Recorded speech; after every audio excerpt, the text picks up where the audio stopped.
अस्सलाम वालेकुम। Hi everyone. अगर आपका ख्वाब भी है ग्राफिक डिज़ाइनिंग सीखना तो आपको शुरू करनी होगी कोरल ड्रा सीखने से। हम आपके लिए लाए हैं कोरल ड्रा की मुकम्मल ट्रेनिंग के साथ साथ 100 कोरल ड्रा डिज़ाइंस बमा CDR फाइल। इसके अलावा इसकी मेन्यू वाइज जो ट्रेनिंग है वो भी इंशाल्लाह होगी। फाइल मेन्यू से सबसे पहले नंबर पे हम फाइल मेन्यू से स्टार्ट करेंगे। कोरल ड्रा ओपन करने के बाद हम सबसे पहले नंबर पे कंट्रोल N या फाइल मेन्यू पे जाके न्यू पे क्लिक करेंगे। न्यू पे क्लिक करने के बाद आगे जो हमारे सामने एक टेबल आएगा उसमें हम इस फाइल का जो भी नाम देना चाहें वो नाम दे सकते हैं और इसकी बकाया जो सेटिंग है आगे इसका साइज़ आ गया। साइज़ लेटर साइज़ रखना है या हमने इसके अलावा कोई और A4 साइज़ या एनी वन कोई भी साइज़ हम यहाँ पे इसका सेट कर सकते हैं। और आगे जो उसकी जो पेज की मेजरमेंट दे रहा है वो दे रहा है मिलीमीटर्स में। हम इसको अगर इंचज़ में या पिक्सल में करना चाहें तो वो भी हम कर सकते हैं। और इंचज़ में करने के लिए हम यहाँ पे इंचज़ पे क्लिक करके इसको इंचज़ में कन्वर्ट कर देंगे और इसके बाद आगे उसने इंचज़ में इसका साइज़ शो कर दिया है। नंबर ऑफ़ पेजेस के लिए हम यहाँ पे नंबर्स देंगे, मसलन 1 पेज लेना है, 2 लेने हैं, 3 लेने हैं, जितने भी लेने हैं। और उसके बाद वो कलर की जो प्राइमरी कलर मोड जो है उसके बारे में पूछ रहा है। इसके बारे में CMYK ही ज़्यादा बेस्ट है। और उसके बाद इसकी जो रेंडरिंग रेजोल्यूशन है वो हम 300 या 400 या 500 इसके राउंड अबाउट कर सकते हैं। आम नॉर्मल जो हम मसलन सोशल मीडिया के लिए कोई पोस्ट तैयार करते हैं, अगर प्रिंटिंग के लिए करते हैं तो फिर इसकी रेजोल्यूशन जो है वो ज़्यादा रखनी पड़ती है। और इसके बाद आगे आ जाता है प्रीव्यू। प्रीव्यू में हम अगर वायर फ्रेम में जाते हैं या ड्राफ्ट में जाते हैं, जो नॉर्मल में जाते हैं, तो इधर हमको वो प्रीव्यू जो फाइल का प्रीव्यू है वो सही नहीं रहता, यानी कि वायर फ्रेम में जो होता है वो उसका सिर्फ ढांचा शो करता है। इसलिए हम पहले से जो सेटिंग है उसी पे रहने देंगे। बवक्त ज़रूरत हम उस पे ले जाके वायर फ्रेम पे जाके हमने कोई चीज़ चेक करनी है वो कर सकते हैं। और इसके बाद अगर हम ये हर कंट्रोल N यानी कि हर न्यू फाइल पे अगर ये जो बॉक्स है ये शो हो हमें, अगर हम ये चाहते हैं तो फिर हम यहाँ इस पर क्लिक नहीं करेंगे। अगर हम चाहते हैं कि हमारी ये सेटिंग जो है ये जो उन्होंने पहले से की हुई है डिफ़ॉल्ट सेटिंग है वही बरकरार रहे और इसमें कोई तब्दीली ना हो और ये जो चार्ट है ये दोबारा हमें नज़र भी ना आए, तो हम यहाँ पे क्लिक कर देंगे और इसको हम ओके कर देंगे। लेकिन मैं इसको अनचेक कर रहा हूँ और इसके बाद हम ओके के बटन पे क्लिक कर देंगे। इसके बाद ये जो फाइल है उसी सेटिंग में ये देखिए पेज सेटअप आ गया। उसके बाद इंचज़ में आ गई उसकी टोटल पेज की मेजरमेंट्स और उसके बाद उसका A4 साइज़ भी आ गया। ये सारी चीज़ उसने उस शेड्यूल के मुताबिक जो हमने उसको तरतीब दिया है उसके मुताबिक उसने सेट कर दिया है। और इसके बाद हम आगे जाएंगे न्यू फ्रॉम टेम्पलेट। इसमें कुछ उसने सैंपल्स दिए हुए हैं लेकिन इनकी ज़रूरत नहीं है क्योंकि इधर 2-4 जो सैंपल दिए हुए हैं वो आम रूटीन में ही खुद ही आप डिज़ाइन कर सकते हैं। इसलिए इससे आगे ओपन का ऑप्शन है, ओपन पे जाके हम कंट्रोल O की कमांड इसकी शॉर्टकट की है। और जो ओपन की कमांड है इधर से हम अगर इस पर क्लिक करेंगे तो ये फाइल ओपन के लिए जो ऑप्शन है वो क्रिएट हो जाएगा। इसके बाद हम अपने जहाँ से हम कोई भी फाइल ओपन करनी चाहते हैं, मसलन मैंने किसी भी ड्राइव में इधर सेव की हुई है या कोई फोल्डर है उसमें जाके हम इसमें से कोई भी डिज़ाइन ओपन कर सकते हैं। और उसके बाद जो हमारे पास ये ओपन का जो शेड्यूल था वो आ गया। इसकी शॉर्टकट की कंट्रोल ओ है। कंट्रोल ओ करने के बाद हम उस डिवाइस उस ड्राइव में जाएंगे। ड्राइव में जाने के बाद हम उसमें जो भी फाइल होगी उसका प्रीव्यू लेंगे। यहाँ पे अक्सर औकात होता है कि इसका प्रीव्यू जो है वो छोटे आइकन में होता है, यानी कि यहाँ से स्मॉल आइकन्स में इस तरह ये शो होता है। इसको बड़ा करना पड़ता है। यहाँ पे क्लिक करने के बाद मोर ऑप्शन पे जाएं और यहाँ से लार्ज या एक्स्ट्रा लार्ज आइकन पे आप क्लिक करेंगे तो उसका टोटल जो प्रीव्यू है वो सामने आ जाएगा। और उसके बाद आप यहाँ से कोई भी फाइल ओपन कर सकते हैं। ये जैसा कि ये मेरे पास टोटल CDR डिज़ाइन पड़े हैं, कोई भी डिज़ाइन यहाँ से हम दोबारा ओपन कर सकते हैं। अब इसके बाद हमारे पास जो अगला ऑप्शन है वो आ गया ओपन रीसेंट फाइल्स। देखिए इससे पहले मैंने जितना भी वर्क किया है कोरल ड्रा में वो सारी फाइल्स उसने इधर रखी हुई हैं। अगर उनमें से मैं कोई फ़ाइल चूज़ करना चाहूँ, कोई ओपन करना चाहूँ, तो मैं ओपन रीसेंट में ही जाके उस फाइल को ओपन कर सकता हूँ। और इसके बाद जैसा कि ये मैंने एक थंबनेल इधर कोरल ड्रा में ही तैयार किया है और अब मैं ओपन रीसेंट में आके उस पर क्लिक करता हूँ। ये देखिए वो थंबनेल ओपन हो गया।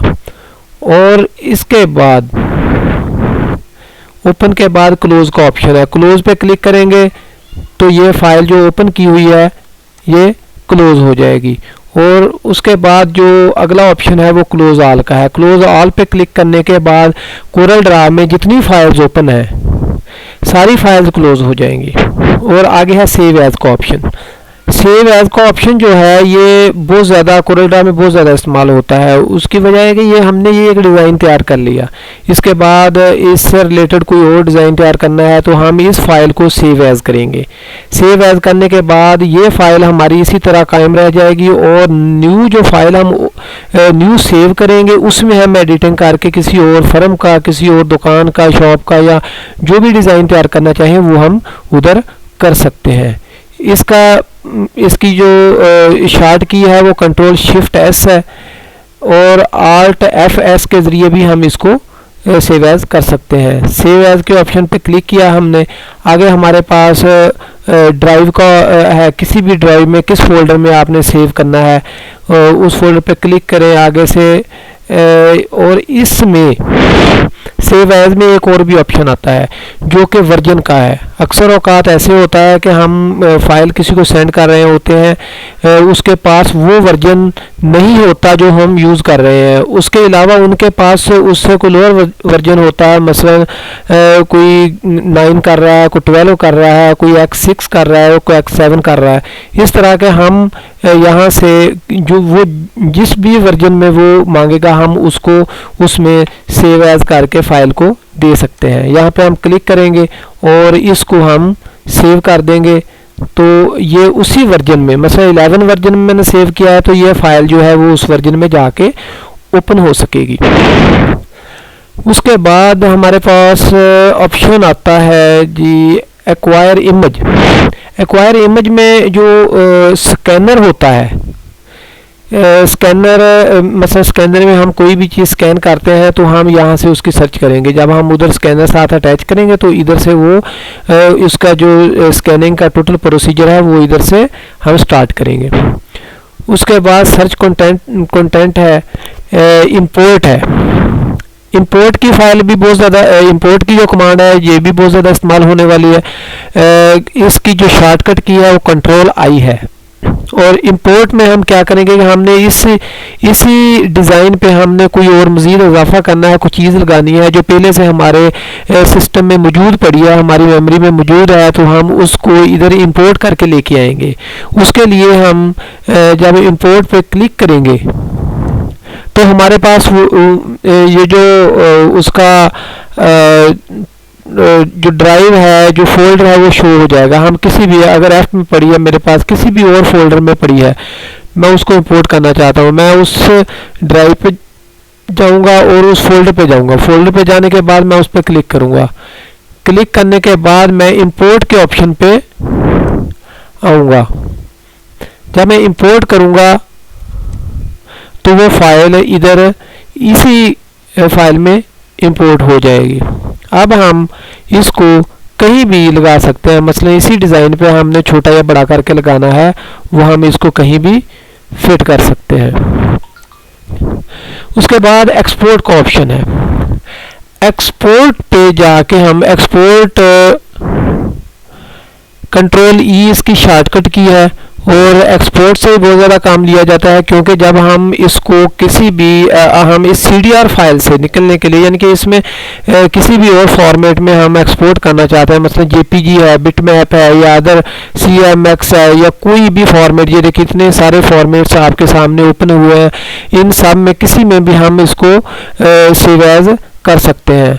हमने इस इमेज की JPG बनानी है। JPG बनाने के लिए, एक्सपोर्ट करने के लिए सबसे पहले नंबर पे हम उस फाइल को सिलेक्ट करेंगे जिस फाइल को एक्सपोर्ट करना चाहते हैं, और इसके बाद हम एक्सपोर्ट के ऑप्शन पे क्लिक करेंगे, उसकी कमांड अप्लाई करेंगे। अप्लाई करने के बाद हम किस फोल्डर में या किस ड्राइव में हम जाके इसको सेव करना चाहते हैं, हम उसको सिलेक्ट करेंगे, और उसमें आगे जाके हम फोल्डर सिलेक्ट करेंगे, और फोल्डर सेलेक्ट करने के बाद हम इस फाइल का नेम रखेंगे, जो भी नाम हमने देना है। जैसे मैंने ये 10 दिया हुआ है, इसके साथ में और कोई इजाफा करना चाहूँ तो वो भी कर सकता हूँ। और एक चीज़ जो सिलेक्शन के बाद एक चीज़ जो बहुत ज़रूरी है, उसके बगैर आपकी जो एक्सपोर्ट है वो मुकम्मल नहीं होगी फाइल, वो है सिलेक्ट ओनली। क्योंकि अगर हम सिलेक्ट ओनली पे क्लिक नहीं करेंगे तो वो टोटल फाइल का प्रीव्यू देगा, टोटल फाइल को एक्सपोर्ट कर देगा। इसलिए एक्सपोर्ट के लिए सिलेक्ट ओनली का जो ऑप्शन है उसको चेक करना ज़रूरी है, और इसके बाद एक्सपोर्ट पे हम क्लिक कर देंगे। ये हमारी JPG फाइल क्रिएट होने जा रही है। इसकी अब हम इसकी जो आगे रिक्वायरमेंट्स मसलन रेजोल्यूशन हमने बढ़ानी है या कम करनी है, और इसके अलावा यानी कि क्वालिटी वाइज उसको कितना बेस्ट करना है, उसके कलर स्कीम वगैरह हर चीज़ हम यहाँ से सेट कर सकते हैं। अब हम इसको ओके करेंगे, और जाके इसको हम अपने उस ड्राइव में चेक करेंगे कि वाकया ही हमारी फ़ाइल एक्सपोर्ट हुई है या नहीं।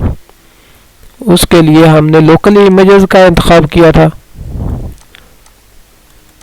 और इसमें जाके हम अपनी ये फ़ाइल देखें, उस नाम से जो हमने सेव की थी ये हमारे पास मौजूद है।